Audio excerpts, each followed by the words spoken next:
Class 8 के प्रिय छात्रों, आज के इस वीडियो में कक्षा 8 गणित इसका 2.2 का संपूर्ण आपको सॉल्व कर कर बताएंगे। अगर समझ में नहीं आया तो कमेंट बॉक्स में जरूर लिखिएगा, ठीक है। और आपको आसानी से बताएंगे, ठीक है। तो मेरे साथ बने रहिएगा।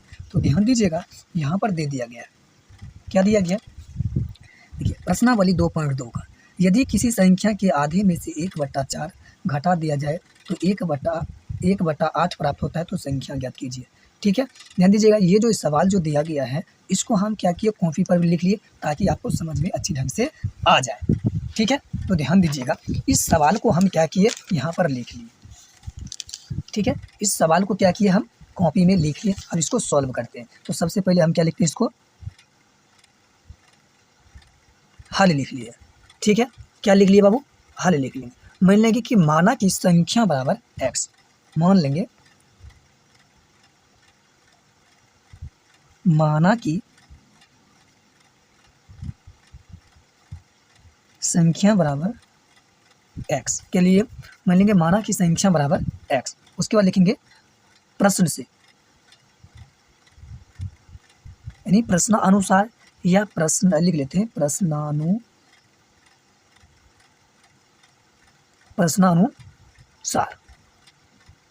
ठीक है। लिख लिए प्रश्नानुसार। जैसे जैसे कार्य है वैसे वैसे करेंगे, कोई तरह का दिक्कत नहीं होगा। अब उसमें से आधा में से आधा कितना होता है, 1/2 होता है। तो हम इसको संख्या को x माने, क्या माने, संख्या को x माने, तो हम लिख लेंगे x। इसका आधा का आता है, इसका आधा कर दिए तो 2 हो गया।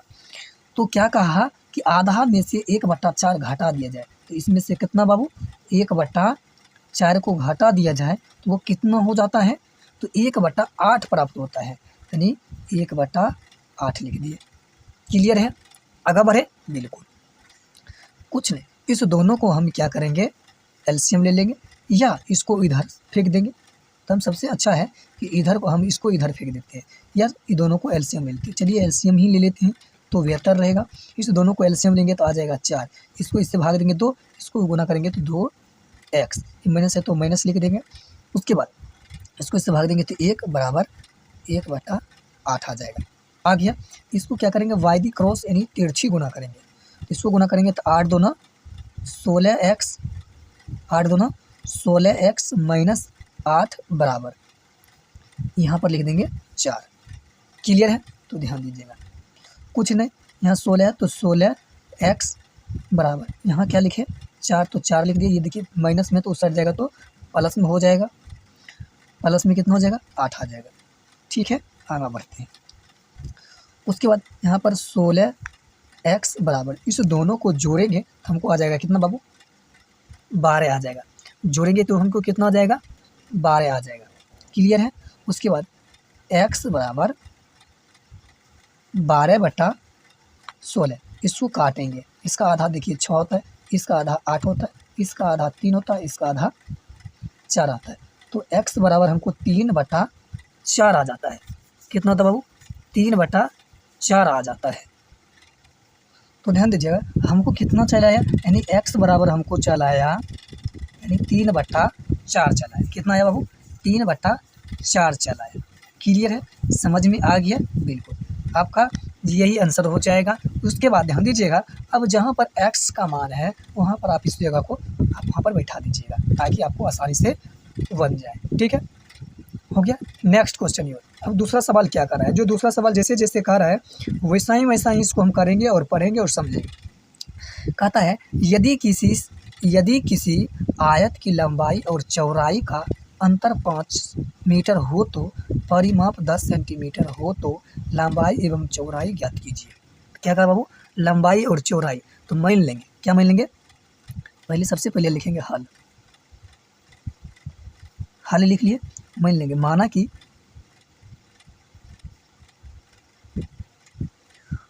कि आयत की लंबाई बराबर x तथा चौड़ाई बराबर y, ठीक है। लंबाई x मान लिए, चौड़ाई y मान लिए, ठीक है। लिखेंगे प्रश्न से,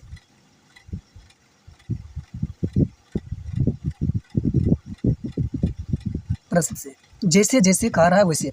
अब ध्यान दीजिएगा, लंबाई चौड़ाई का अंतर 5 है, यानी x माइनस वाई बराबर 5। इसको समीकरण क्या मान लेंगे? फर्स्ट मान लेंगे। क्या मान लेंगे? समीकरण इसको फर्स्ट मान लेंगे। समझ में आ रहा है तो यस सर जरूर लिखिएगा। लिखेंगे पुनः प्रश्न से, पुनः प्रश्न। अब क्या करा है कि परिमाप 110 मीटर हो तो लंबाई चौड़ाई ज्ञात कीजिए। परिमाप हमको दे दिया गया है कितना? आयत की परिमाप, यानी आयत की परिमाप लिखेंगे,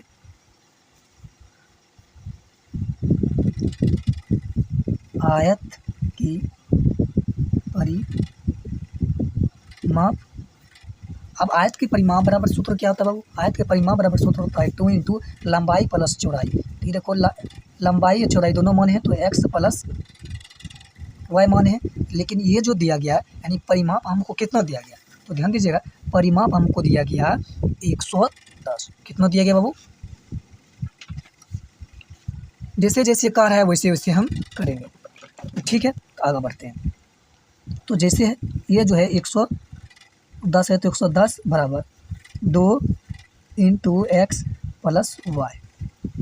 तो इसको स्टैंडर्ड फॉर्म में से लिख लेते हैं, यानी x प्लस वाई बराबर 110/2। ये गुना में तो भाग में चला जाएगा, इसको काटेंगे तो आ जाएगा 5 दूना 10, 5 दूना 10, 55, यानी x minus X plus Y बराबर हो जाएगा 55। इसको समीकरण क्या मान लेंगे?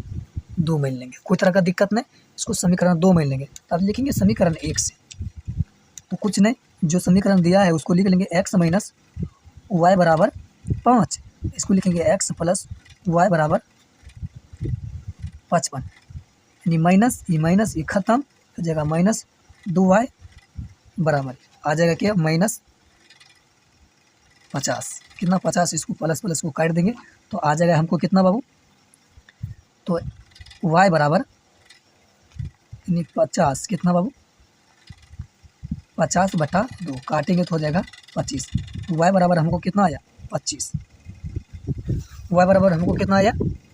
25 चला है। समझ में आ गया जी? तो y बराबर हमको कितना आया? 25 चलेगा, ये आ गया। अब कुछ नहीं, लिखेंगे क्या बाबू? समीकरण 1 में y का मान रखने पर आप रखिए।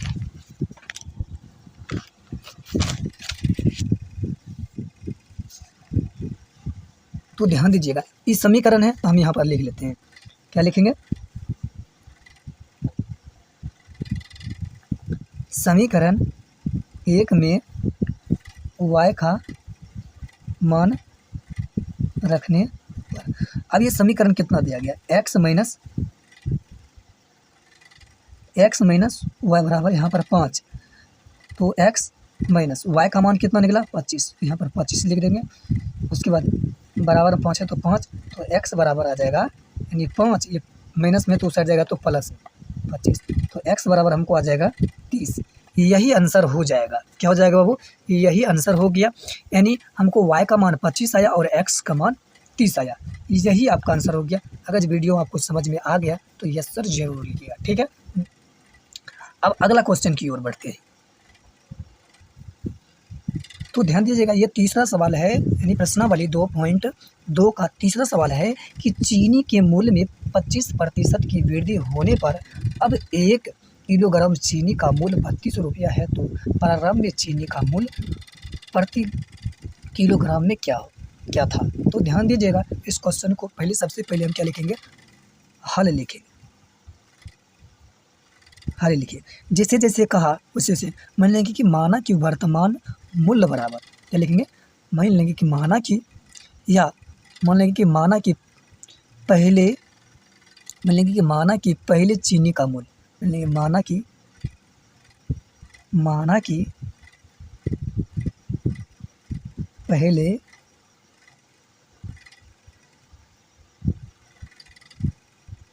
चीनी का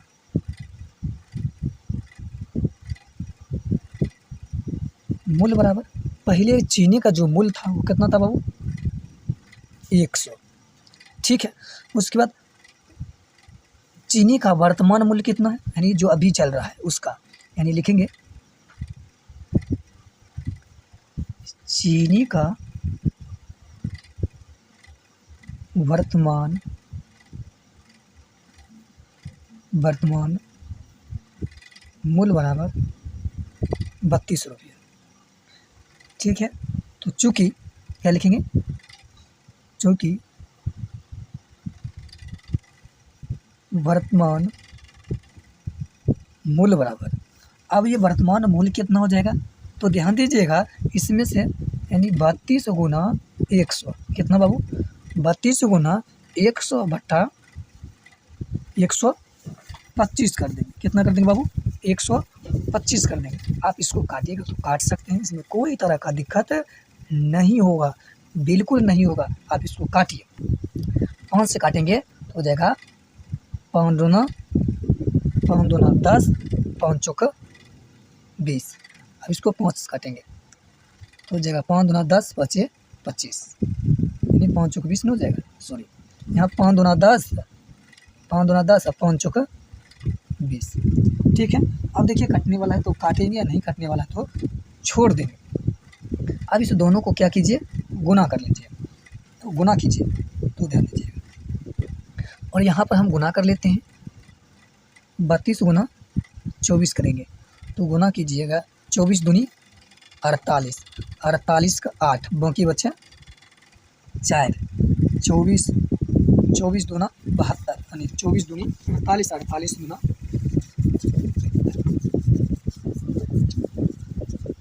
24 तिहाई 72, कितना बाबू, 24 तिहाई 72 यानी 4 के 12। ठीक है, 24 तिहाई 72, 72 में 8 जोड़ देंगे, 72 में कितना बाबू 4 जोड़ देंगे, 72 में 4 जोड़ेंगे तो 76 हो जाएगा। ठीक है, तो इतना आ जाएगा, यहाँ पर लिखेंगे बटा 25।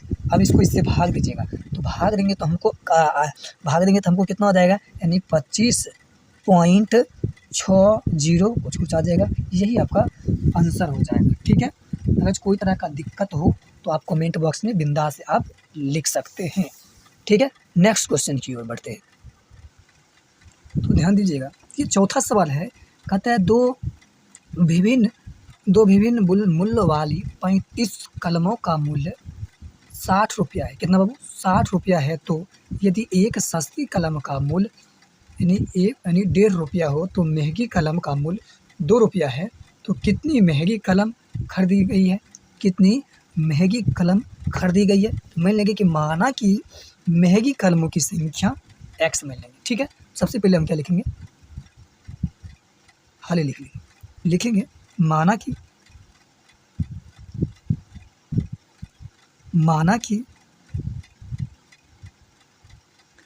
महंगी कलमों की संख्या, मान लेंगे कि माना कि महंगी कलमों की संख्या बराबर x। ठीक है, तथा सस्ती कलमों की संख्या, तो पहले जो कलमों की संख्या थी वो कौन था बाबू, 60, यहाँ पर हो जाएगा ये 60। और ये जो है बाबू ये सस्ती कलम है और महंगी कलम कितना था 2, यहाँ पर लिखेंगे 2x। तो एकरा में से एकरा क्या करेंगे बाबू, घटा देंगे, तो लिखेंगे प्रश्न से। अब प्रश्न अनुसार चलेंगे, क्या चलेंगे बाबू, प्रश्न अनुसार चलेंगे, जैसे जैसे कह रहा है बाबू वैसे वैसे करना भी है। तो ध्यान दीजिएगा, कितना बाबू 1.5 रुपया, यहाँ पर 1.5 रुपया लिख देंगे। ठीक है, 1.5 रुपया लिख दिए। अब उसके बाद ये जो कलम जो है सस्ती कलम, ये कितना दिया बाबू, यानी 60 माइनस 2x। ठीक है, प्लस महंगी कलम 2x बराबर टोटल कितने दिया गया, टोटल 60 ना, 60 लिखेंगे। कोई तरह का आफत हो या दिक्कत हो तो आप बिंदास से कमेंट में लिखिएगा। अब इस दोनों को गुना करेंगे तो आ जाएगा हमको कितना बाबू, 90। कितना हो जाएगा बाबू, 90 माइनस इसको गुना करेंगे तो हमको 15 दूना 30, नहीं रे 20। तो ध्यान दीजिएगा यहाँ पर कितना हो जाएगा नूनू, 20 हो जाएगा। ठीक है, तो यहाँ पर कितना हो जाएगा 20, इसको गुना करेंगे तो आप एक बात बताइए, इस दोनों को गुणा करेंगे तो हमको कितना चल आएगा। तो सबसे पहले हम कुछ नहीं, जैसे है वैसे करेंगे। ये 150 पॉइंट में दिया है तो दिया लिख देंगे और इसको इससे घटाएंगे, तो घटाएंगे तो हमको कितना चल आएगा, यानी 60। कितना जाएगा बाबू, इस दोनों को गुना करें घटाएंगे तो 40 चले आएगा। प्लस में 2 है तो 2x को लिख दिए, बराबर में 60 है तो 60 लिख दिया। अब इस दोनों को गुना करेंगे तो हमको कितना चल आएगा, तो गुना करेंगे तो हमको आ जाएगा 90 माइनस 3x प्लस 2x बराबर 60। बिल्कुल, तो ध्यान दीजिएगा, कुछ नहीं करेंगे, जैसे जैसे है वैसे 90 लिख दिए और इसको घटाएंगे तो हमको कितना, सिर्फ x चल आएगा, बराबर में 60 है तो 60 लिख देंगे। ठीक है, आगे ध्यान दीजिएगा। तो माइनस x बराबर इस 60 प्लस में तो उस साइड जाएगा तो माइनस में आ जाएगा 90। अब घटा दो तो x बराबर हो जाएगा कितना बाबू, यहाँ पर 30 माइनस 30, ये माइनस माइनस कट गया तो आ जाएगा कितना बाबू, x बराबर 30 चल आएगा। कितना हो जाएगा बाबू, x बराबर हमको 30 आ जाएगा। तो महंगी कलम कितना था, 30। महंगी कलम कितना था बाबू, 30। और सस्ती अगर हम भाग क्या करेंगे, भाग दे देंगे, तो दे दीजिए, कुछ नहीं लिखेंगे। चूँकि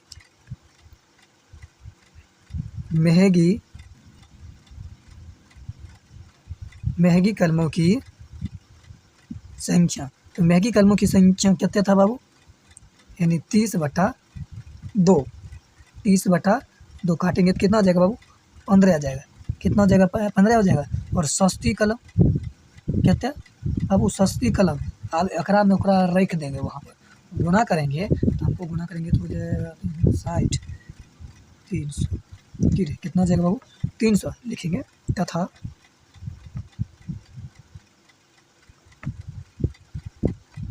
सस्ती कलमों की संख्या, तथा सस्ती कलमों की संख्या कितना है, 300/165 भाग देंगे तो कितने बार, 20 बार। क्लियर, यही आपका आंसर हो जाएगा। अगर इस वीडियो समझ में आ गया होगा तो हमारी वीडियो को लाइक और दोस्तों के साथ शेयर जरूर करें। ठीक है, मिलते हैं अगले वीडियो में। इस बार एक सवाल को आपको और सॉल्व कर देते हैं ताकि आपको समझ में अच्छी ढंग से आ जाए। ठीक है, 5वां सवाल को आप ध्यान से समझिएगा। कौन सा, 5वां सवाल को ध्यान से समझिएगा। तो तीसरा सवाल है कि त्रिभुज के तीनों कोण 2:3, 3:5 के अनुपात में है तो उनके तीनों कोणों ज्ञात कीजिए। क्या कहा बाबू, तीनों कोणों ज्ञात कीजिए। जैसे जैसे जो कह रहा है वो इसको हम कर लेंगे। मान लेंगे कि माना कि